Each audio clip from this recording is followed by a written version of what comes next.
নবীজিকে ডাক দিয়ে বললেন, ইয়া রাসূলুল্লাহ, আমি বৃদ্ধ মানুষ, আমার 3 সন্তানকে আপনি যুদ্ধের অনুমতি দিয়েছেন, আমাকে অনুমতি দেওয়া হয় নাই। আপনি কি চান না আমি জান্নাতে চলে যাই? আপনি কি চান না বৃদ্ধ মানুষ ল্যাংড়া অবস্থায় খোরা পা নিয়ে আমি হাঁটাচলা করি, আমার কষ্ট হয়, যুদ্ধের ময়দানে গিয়ে জানটা আল্লাহর রাস্তায় দিয়ে আল্লাহর জান্নাতে আমি চলে যাই? এটা কি আপনি চান না? এই কথা যখন বলছেন, নবীজি কোনো কথা আছে? একটা ইমোশনাল হিট করছে আল্লাহর নবীকে। নবীজি বললেন, ঠিক আছে, যুদ্ধের অনুমতি তোমাকে দিয়ে দেওয়া হলো। সে যুদ্ধের অনুমতি পেয়ে গেলেন।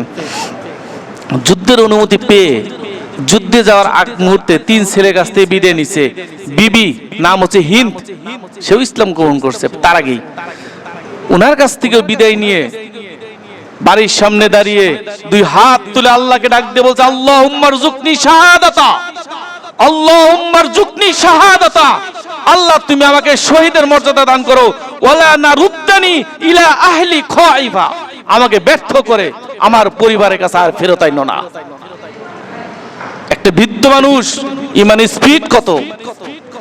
আল্লাহ আমাকে শহীদি মর্যাদা দান করো, শাহাদাতের জন্য আমাকে কবুল করো, ব্যর্থ করে আমাকে আমার পরিবারের কাছে আর ফেরত আইনো না। এই দোয়া করে উনি চলে গেলেন যুদ্ধের ময়দানে।